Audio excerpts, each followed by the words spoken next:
सूर्यलोकात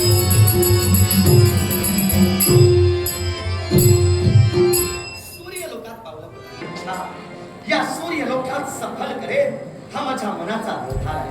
तेव्हा सूर्य देवतेंचा आशीर्वाद घ्यावा आणि आपल्या मनातील वृत्तींगत त्यांना आपल्या मुक्तकंठानं कथित करावं हेच योग्य.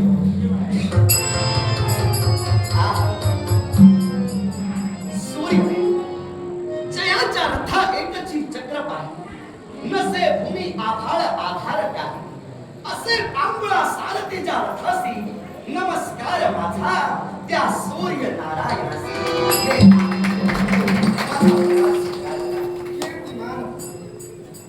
सूर्यपत्नी अर्थात सूर्य तेजस देवी संज्ञा हस्तिनापुर सम्राट राजा संवरण आपल्या चरणी आपली माथा झुकितो मंगल आयुष्यवंत राजे स्वागत आहे. सूर्य मंडळात स्वागत आहे. बसा आतील या आसनावर बसा. सूर्य मंडळाला पण माझं सहर्ष स्वागत केला. बसण्याची विनंती सुद्धा तुम्ही मला केला. पण मी इथं आलो याच्या मुळाशी तसंच कारण आहे. आणि ते कारण सरळ आणि स्पष्ट शब्दात मी आपल्याला कथित करू इच्छितो. माझ्या मनातील भाव कदाचित आपल्याला रुचतील अथवा न रुचतील, पण माझं मन तरी मला काही देत आहे.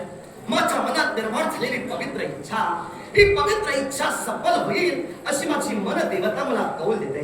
तेव्हा सर्वप्रथम आपल्या चरणात मी दिलगिरी व्यक्त करेन. पण माझ्या मनाची इच्छा निर्माण झाली. ती इच्छा मी सरळ आणि स्पष्ट शब्दात आपल्या समोर कथित करू इच्छितो. आपली अनुमती असावी. सूर्यदेव अरण्याच्या ठिकाणी आपली कन्या तपती आणि आमची ग्रंथिका झाली. अरण्याच्या ठिकाणी तिची आणि आमची ग्रंथिका हताक्षणी का कोण जाणे आमच्या मनात प्रणयाचे अंकुर फुटले गेले. त्या दिवसा कुठल्या स्त्रीबद्दल माझ्या मनात अशी अभिलाषा निर्माण झाली नव्हती. पण आपल्या कन्येला पाहताच आमच्या मनात प्रणयाचे अंकुर फुटले आणि साहजिकच आपल्या कन्येवर राजा संवरण भावना म्हटलं. तेव्हा धर्माचं आचरण करून नीतिमत्तेने आजपर्यंत मी वागलो. नीतिमत्ता मी आजपर्यंत कधी पायदळी उडविली नाही. तेव्हा अरण्याच्या ठिकाणी माझ्या मनातील भावना आपल्या कन्येला मी कथित केली. पण धर्मशास्त्रानुसार आपल्या कन्येचा हात रितसर तिच्या वडिलांकडे मागावा या जिज्ञासेपोटी राजा संवरण या सूर्य मंडळापर्यंत आला. तेव्हा माझी प्रांजळ सद्भावना, मी हस्तिनापूरचा राज करताय. जीवनात मला कशाची कमतरता नाही. राज वैभव गाद्या गिरद्या सुख चैनी ऐशाराम सर्व सुखाने सुखयुक्त माझं जीवन आहे. तेव्हा सूर्यदेव आपल्या चरणाकडे माझी विनंती, मी तुमच्या कन्येचा हात मागण्यासाठी आलोय. तेव्हा तिचा हात माझ्या हाती द्या. हे मंगल कार्य घडवा. तुमच्या कन्येला सुखात ठेवेल हा राजा संवरण आपल्याला या अक्षरी शब्द देतो. राजा संवरण, कन्या तपती ही माझी मुलगी, तशीच सावित्री सुद्धा माझी मुलगी.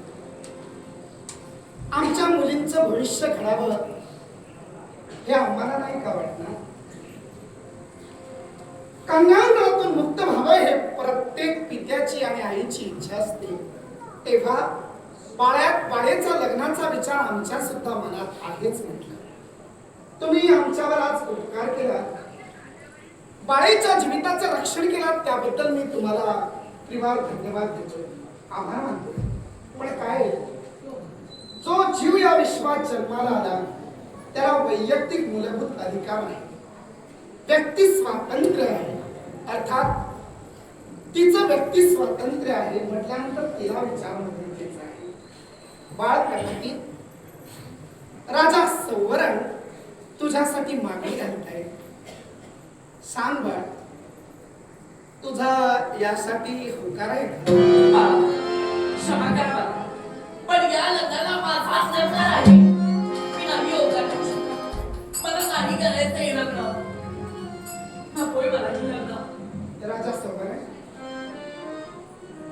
ऐकलं का?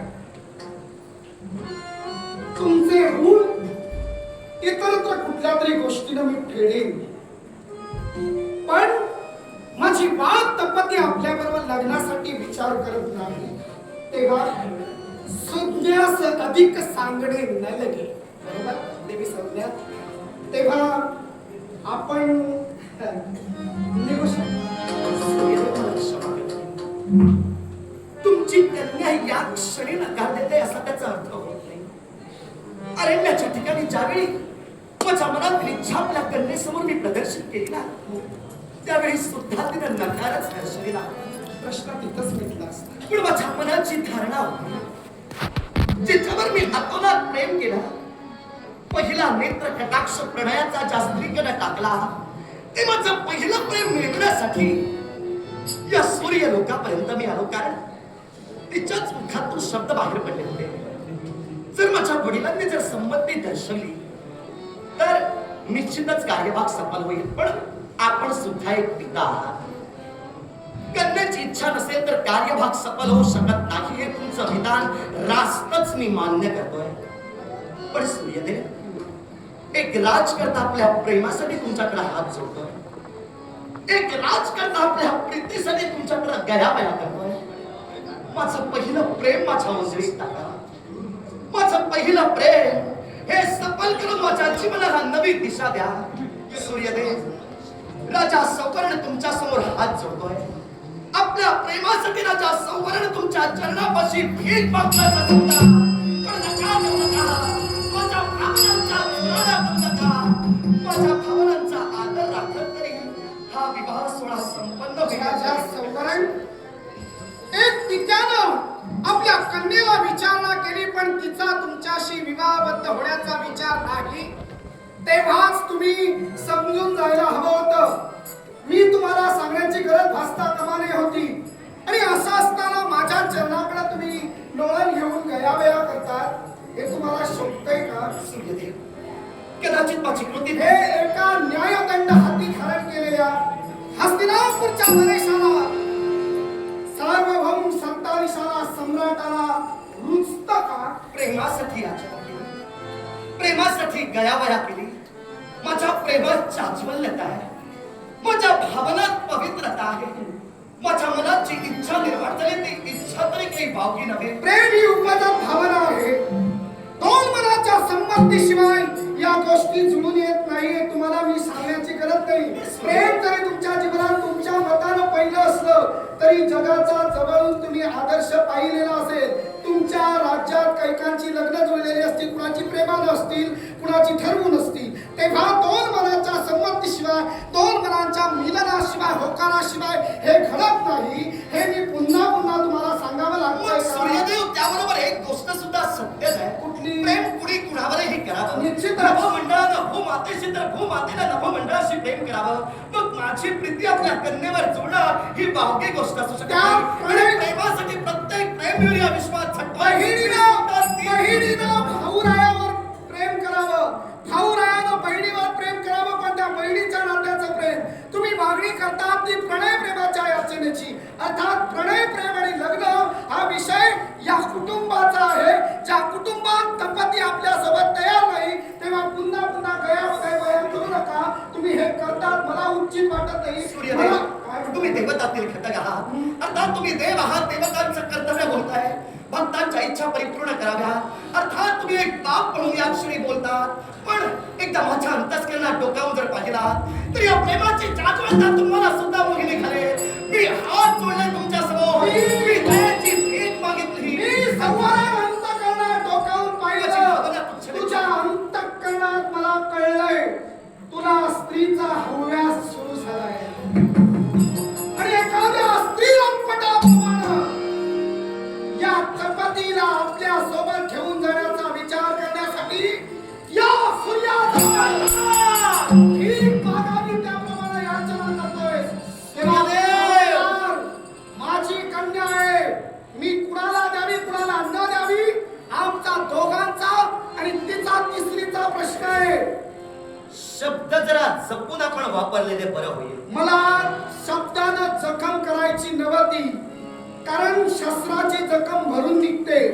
शस्त्राची जखम भरून निघते, शब्दाची जखम वज्रबाणाप्रमाणे असते. ती हृदयात तुमच्या लागेल म्हणून मी आवरत होतो, पण नाईलाजानं मला हे शब्द उच्चारावे लागले. चला, तुमच्या मुखातून निघणारे शब्द संवर्णाला आजपर्यंत ऐकून घेतले. तुम्ही देव आहात, मी एक सर्वसामान्य मानव आहे, म्हणून आजपर्यंत तुमचा मान राखतच मी चाललो. पण राजा संवर्गाने आपल्या सत्य धडपडीसाठी तुमच्याकडे गयाबया केली.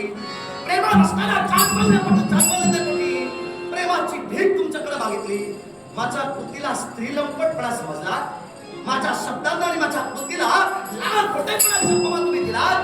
सूर्यदेव, मी एक राजा आहे. अर्थात माझं प्रेम मिळविण्यासाठी मी दैवी तत्वापुढे माता चुकविली. माझं प्रेम मिळविण्यासाठी मी देवाच्या चरणापाशी भीक मागितली. मग या माझ्या कृतीला जर तुम्ही स्त्रीलंपटपणा समजत असाल तर तुम्ही काय कुठल्या तांदळाचे आहात? सूर्यदेव, तुम्ही काय सभ्यतेचे पुतळे आहात?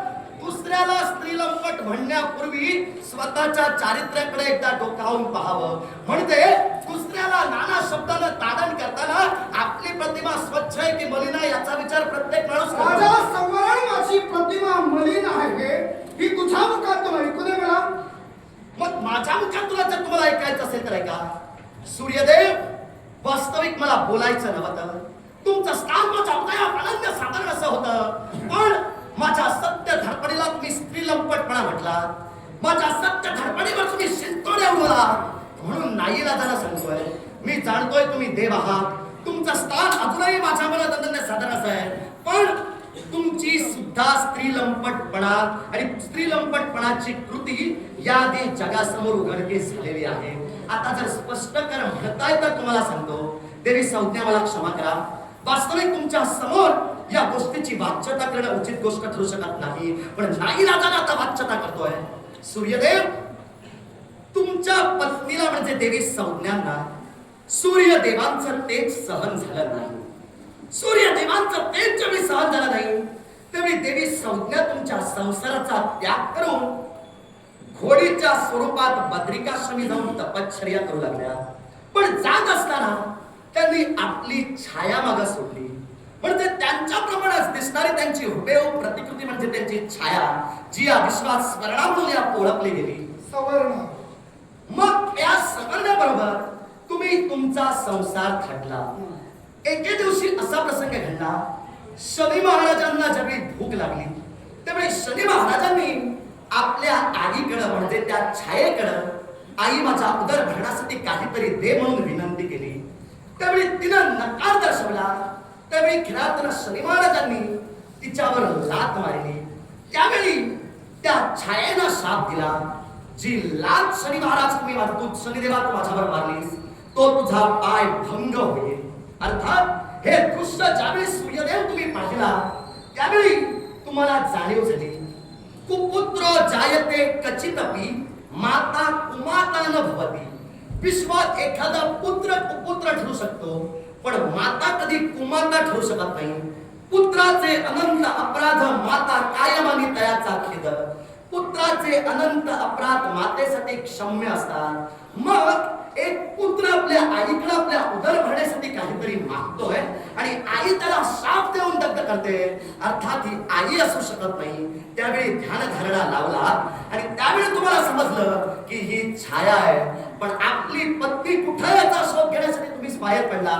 तेव्हा तुम्हाला कळलं की तुमची पत्नी देवी संज्ञा ही घोडीच्या स्वरूपात तपश्चर्या करते.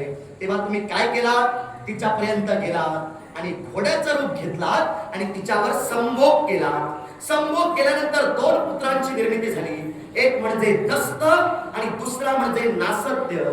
घोड्याच्या स्वरूपात संभोग झाला म्हणून अश्विनी कुमार म्हणून या विश्वात ते नावारूपाला आले. मग हे सूर्यदेव जर आपल्या पत्नीवर अशा रीतीने कृती करत या विश्वात असे आदर्श जर निर्माण करतात तर धर्माच्या जोरावर आपलं प्रेम मिळवण्यासाठी सूर्यदेवांकडे पत्नी आपल्या प्रियेसाठी याचना करणारा हा संवरण स्त्रीलंपट की सूर्यदेव स्त्रीलंपट?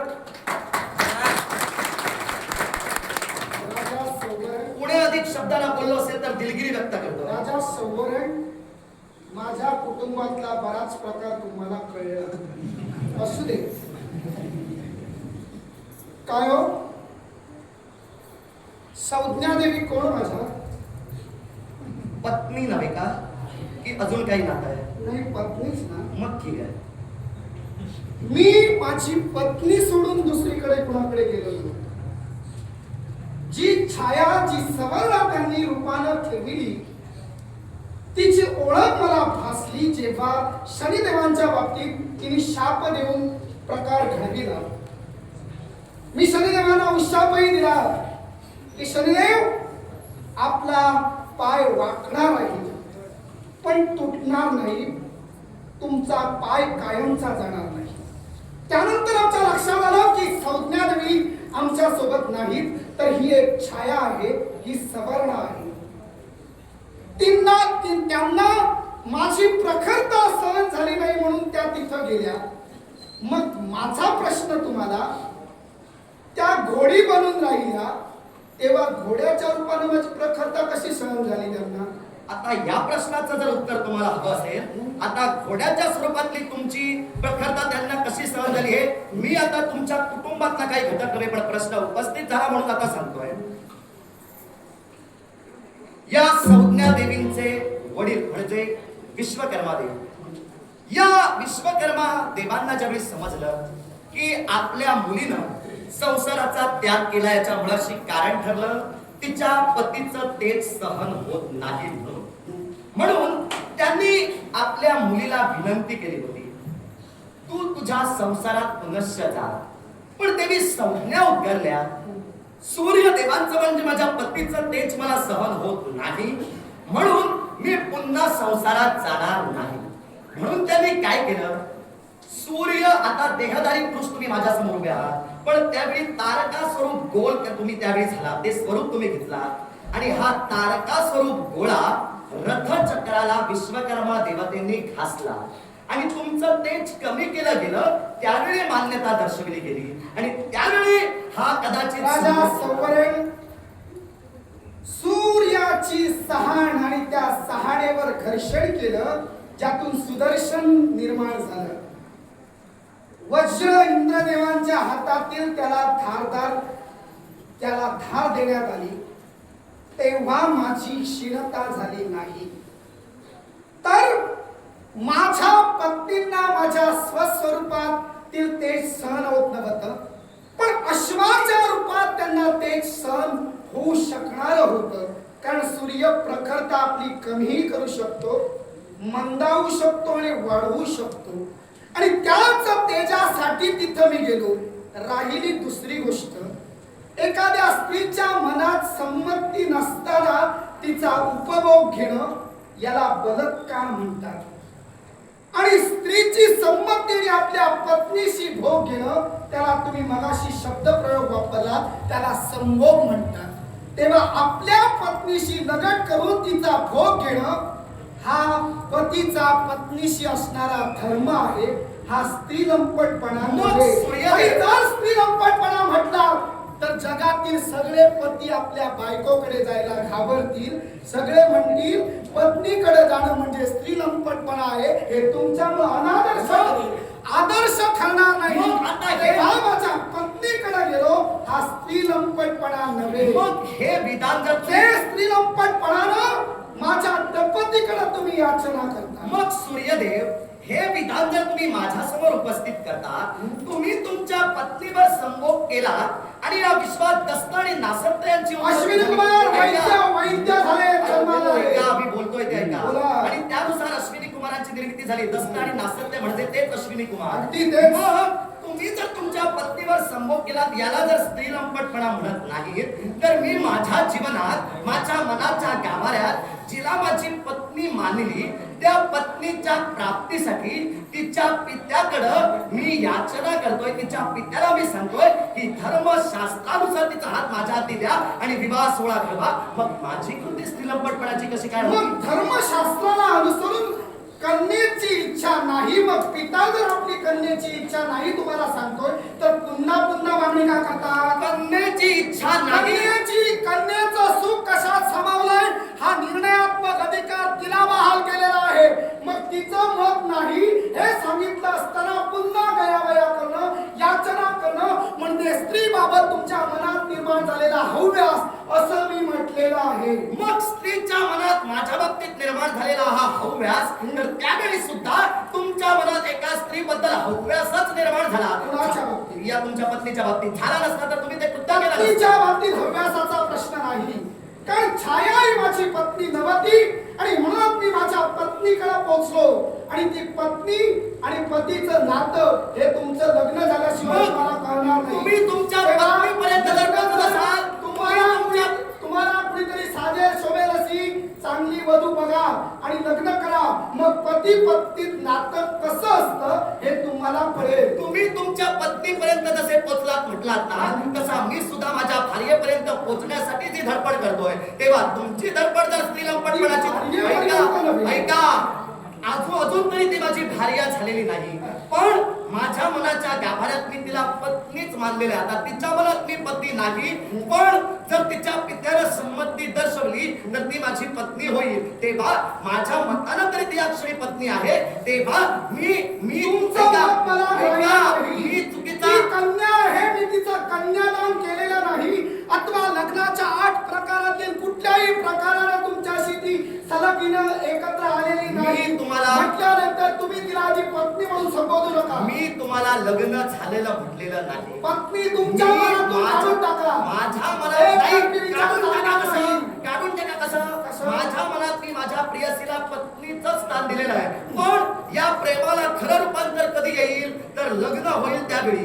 मग हे खरं सत्यतेचं रूपांतर आणण्यासाठी मी जर तुमच्या पुढे याचना करत असेल, माझ्या चाचवल्य प्रेमासाठी मी जर धडपडत असेल, तर माझी धडपड तुम्ही खोटी कशी काय ठरवताय? मी खोटी ठरवलेली नाही. आता काय बोलला? मग मी काय म्हणालो? मी पिता आहे, तिचा हात तुमच्या हाती देऊ शकत नाही. हे आता तेव्हा हे विधान तुमच्या बरोबर तेव्हा तुमची धडपड पहिल्यांदा पत्नी कधी होते? 8 लग्नाच्या प्रकारातील एक प्रकार तरी तिच्या बाबतीत तुमचा घडला का?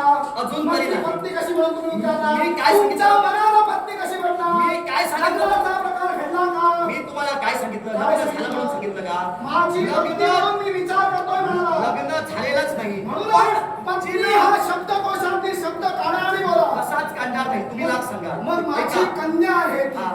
तेव्हा तुम्ही म्हणून विचार जसा करताय ना, तसा मी सुद्धा माझ्या प्रियसीसाठी विचार करतोय. बोला. तुम्ही जर तुमच्या जागी योग्य असाल तर मी सुद्धा माझ्या जागी योग्यच आहे. मी सुद्धा माझ्या जागी योग्यच आहे. तिच्याबद्दल माझ्या सुखी संसारात मी चित्र रेखाटलेली आहे, मी स्वप्न रंगलेली आहेत. अर्थात माझ्या मनात ती पत्नीच आहे. तुम्ही लाख सांगा, मी मान्य करणार नाही. मग माझा स्मरण एक लक्षात ठेवा, ज्या अर्थी माझ्या कन्येनं आपल्याला नकार दिलेला आहे त्या अर्थी हे नातं कधी जुळणार नाही.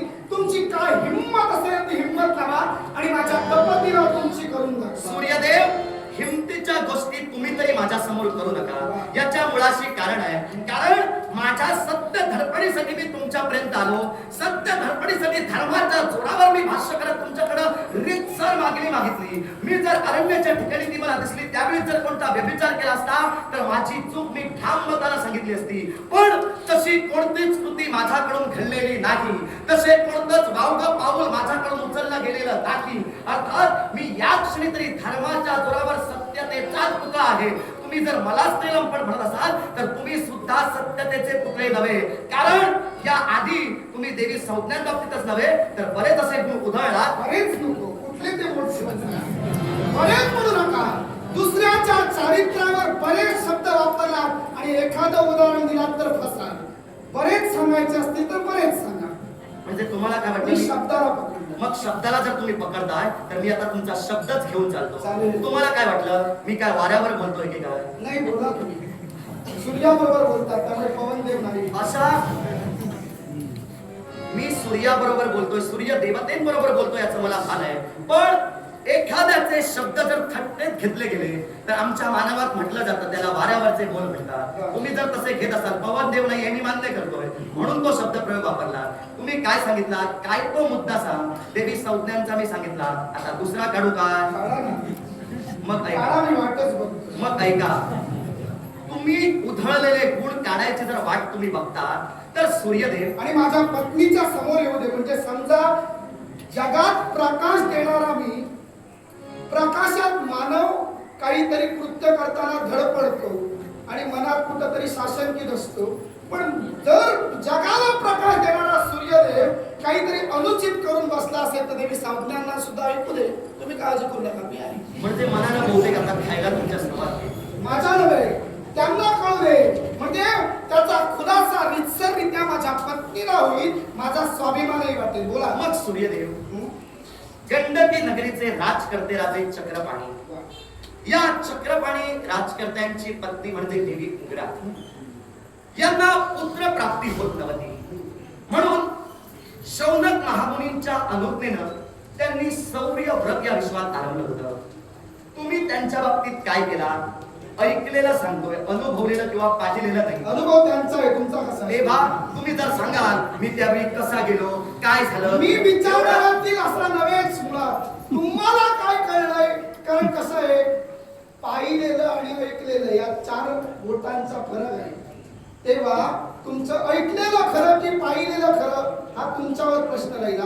पण तुम्हाला विस्तारित करायचं असेल तर खरं आम्ही ऐकायला. आता तुम्ही जर बोलला मी त्यावर कुठल्या शब्दाला धरणारा नव्हे. ऐकलेला आणि पाहिलेला या 4 बोटांचं अंतर आहे. म्हणजे अडचणीचा मुद्दा आधीच मी बाजूला केला. तेव्हा माझ्या वक्तव्यावर तुमचा प्रश्नार्थक प्रश्न मला येता कामा नये. पहिल्यांदा सूचना, कारण मी ऐकलेलं सांगतोय, तुम्ही अनुभवलेलं काय ते म्हणता. पहिल्यांदा सूचना, गंडकी नगरीचे राजकर्ते राजे चक्रपाणी, या चक्रपाणी राजकर्त्यांची पत्नी उग्रा यांनी शौनक महामुनींच्या अनुज्ञेनं आपल्याला पुत्र रत्नाची प्राप्ती व्हावी म्हणून सौर्य व्रत आरंभलं. पण ज्यावेळी देवी उग्रा ही निद्रिस्त झाली त्यावेळी त्यांना एक स्वप्न पडलं आणि त्या स्वप्नात शौनक महामुनींनी सूर्यदेवांचं जे वर्णन केलं होतं ते वर्णन त्यांच्या डोळ्यासमोर उभं राहिलं. तेव्हा स्वप्नात सूर्यदेवांनी आपला गर्भ गर्भित ठेवून तिला गर्भधारणा झाली. त्याचं नाव म्हणजे सिंधू. गोष्ट खरी की खोटी सांगा? प्रश्न तुम्ही करू नका. खरी तर खरी म्हणून सांगा, खोटी तर खोटी म्हणून सांगा. प्रश्न मी सुद्धा करणार नाही, तुम्ही सुद्धा करू नका. केलेलाच नाही मी आजपर्यंत. राजा चक्रपाणी गंडकी नगरी देवी उग्रा यांनी रथसप्तमी व्रत केलेलं होतं. आणि या रथसप्तमी व्रताच्या वेळी निद्रिस्त अवस्थेत असताना कौसातलं तुमच्याकडून आलं नाही ते आता मी सांगतो. बोला. कारण प्रश्न मी करणार नाही, तुमच्याच प्रश्नातली उत्तर सांगतो. रात्रीच्या वेळी त्या निद्रिस्त असताना सूर्यदेवानी गर्भ त्यांच्या उदरात स्थापित केला. तो माझ्या या रूपानं नव्हे तर राजा चक्रपाणी यांच्या कसे कसे गुण उधळलात बघा. ऐका, या विश्वात सूर्यो आत्मा जगत्रय, विश्वाचा आत्मा सूर्य म्हणतात. वेदाने संमत केलेला आहे. आणि सूर्य आत्मा आहे. आत्मा शरीराचा कर्म करत नाही.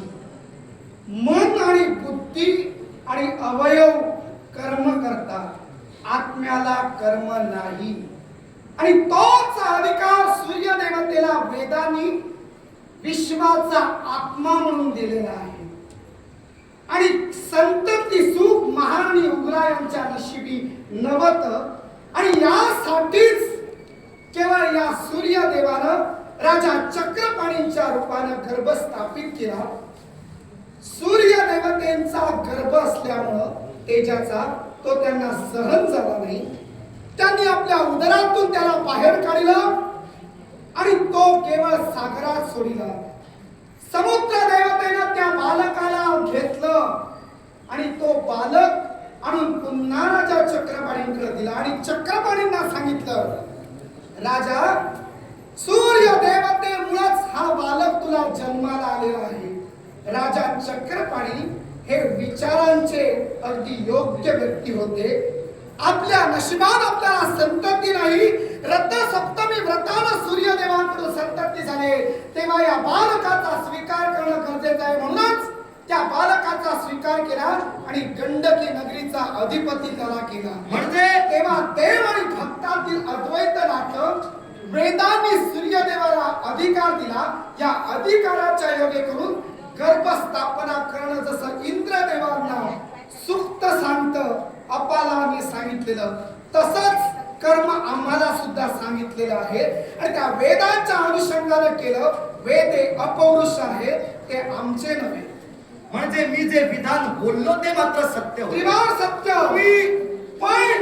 पण रथसप्तमी व्रतानं त्यांनी आम्हाला बोलविलं होतं.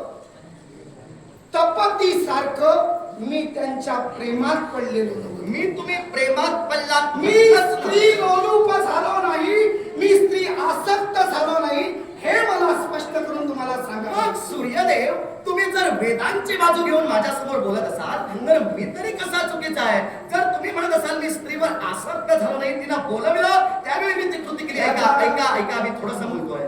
तुम्ही जर ते म्हणत असाल तर मी सुद्धा कोणती जबरदस्ती किंवा वावगा पाऊल तिच्याबद्दल उचललेलं नाही. मी फक्त तिची मागणी घालण्यासाठी तुमच्यापर्यंत आलो. मी पुन्हा ते बोलायला लावू नका. मी नकार दिलाय एका मुलीच्या पित्यानं, नकार दिलाय कन्येच्या म्हटल्यानंतर पुन्हा अर्धव करण्याचा प्रश्न नाही. मुलीच्या पित्यानं नकार दर्शवला.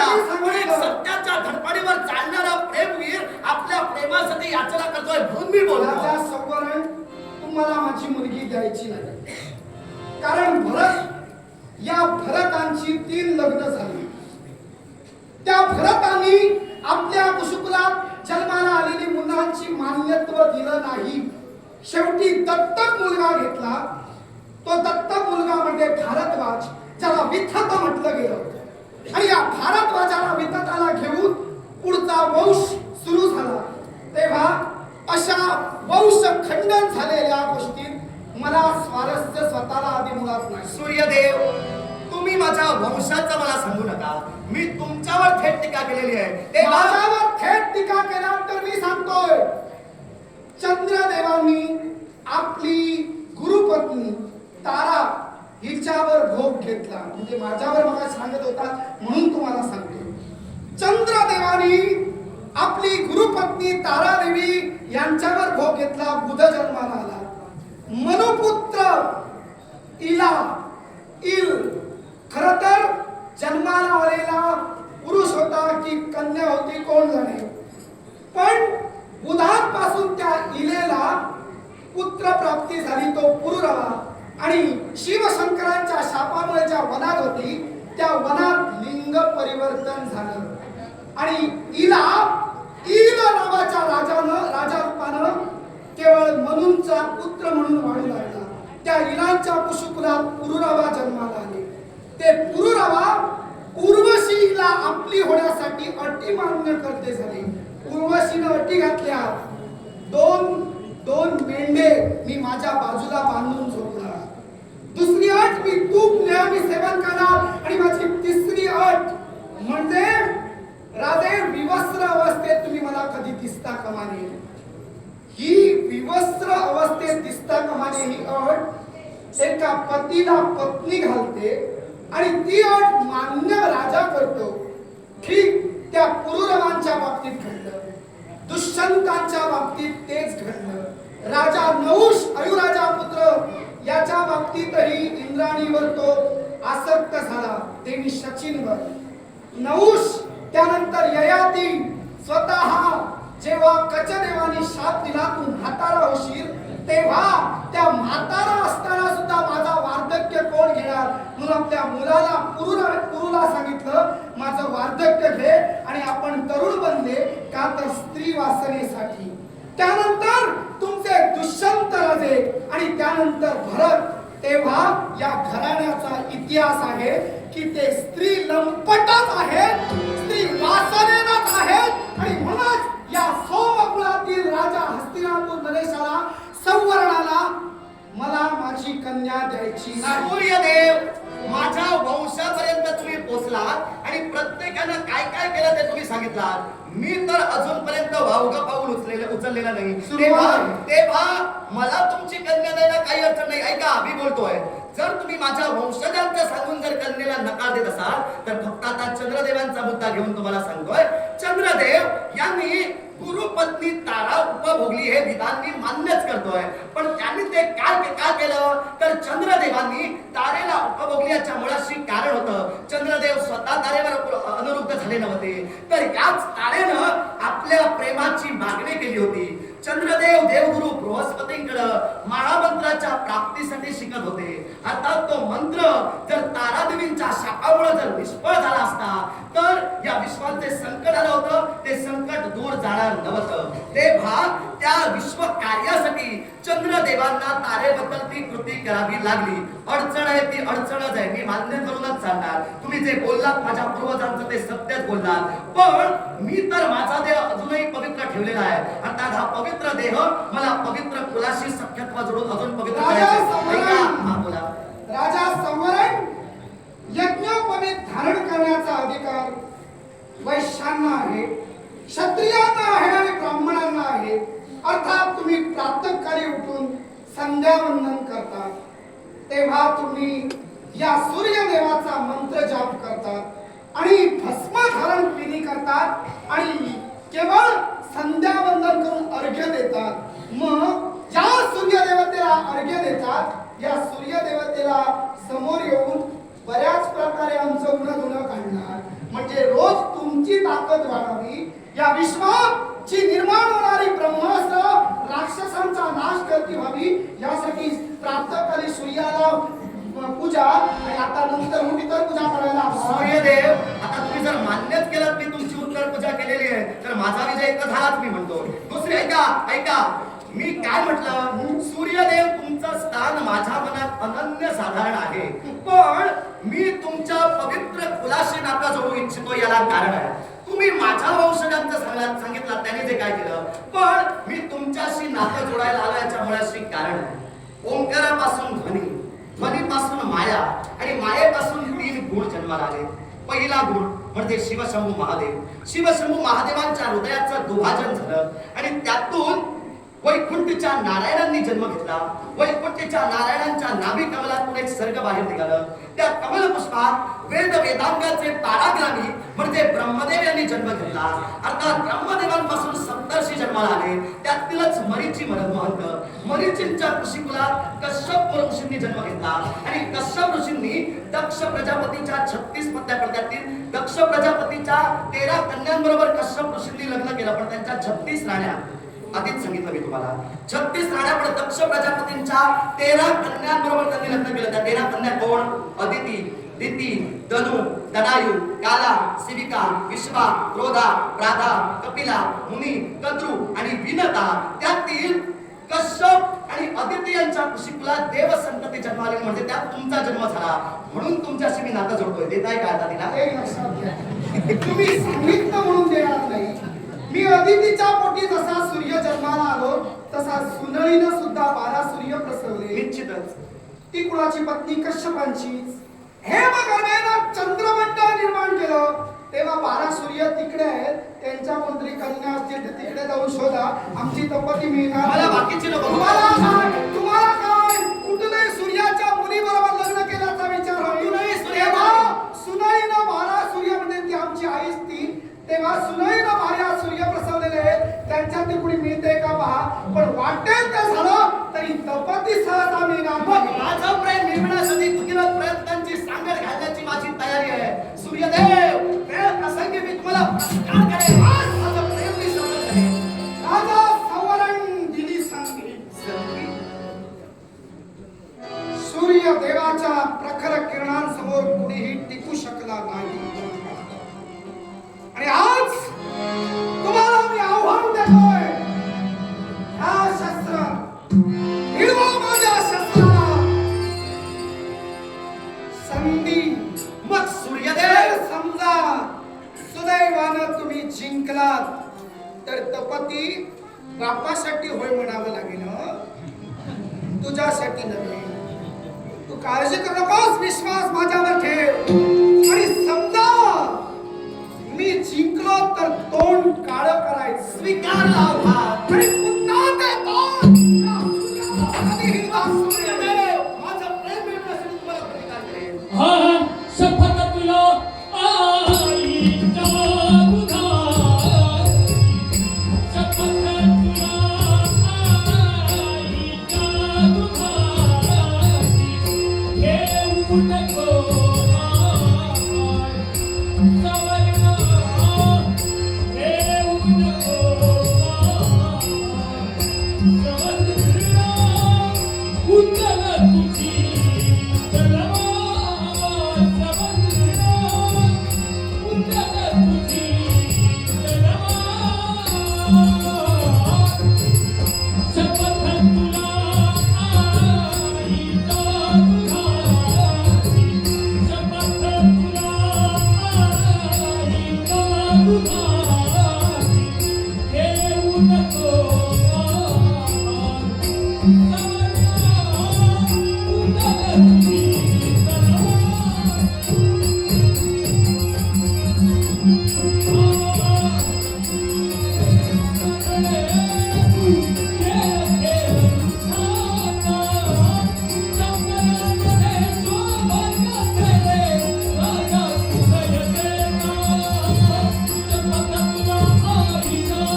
सूर्यदेव मला क्षमा करा.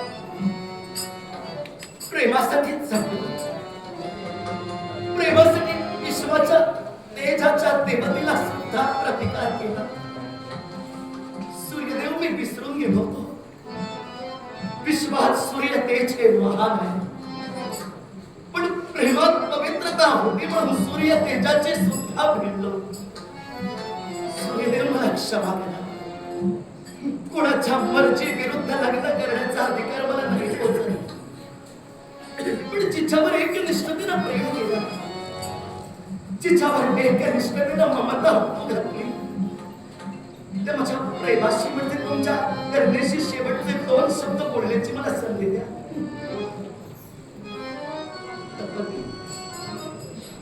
तुला खरं सांगू, दिसायला खूप सुंदर आहेस तू. स्वर्गीच्या देवांगणांनाही लाजेनं मान खाली घालावे लागेल असं विश्वनीय त्या परमेश्वरानं तुला अमाप सौंदर्य प्रदान करून दिलंय.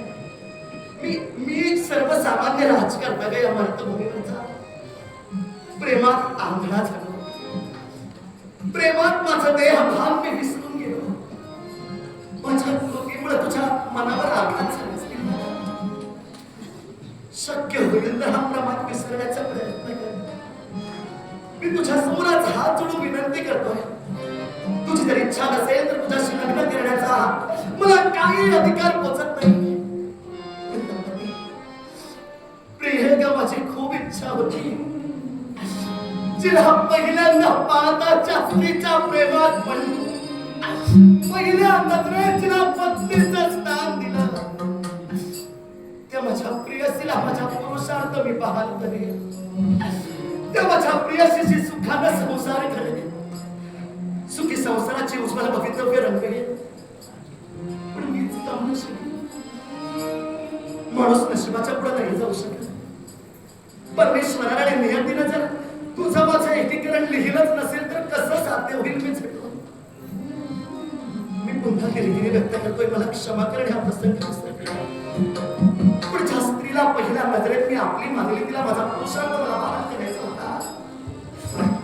आता तो पुरुषार्थ तर मी बहाल करू शकणार नाही, पण माझ्या प्रियसीला मी काहीतरी माझ्या प्रेमाची आठवण म्हणून दिलंय हे समाधान मला घेऊन जाऊ दे. माझ्या हाती असणारी ही मुद्रिका माझ्या प्रेमाची आठवण म्हणून अरे स्वप्न तुम्ही तुमच्या ओराशी बाळगला, पण ती स्वप्न मी तरी पूर्ण करू देणार नाही. मला नाही करायचंय तुमच्या प्रेमाचा स्वीकार. मला नाही करायचंय तुमच्याशी प्रेम. काही गोष्टीसाठी मला तुमची एकही आठवण माझ्यासोबत नकोय. ही तुम्हाला मुद्रिका नका झाला नाही ठेवायची प्रेमाची आठवण.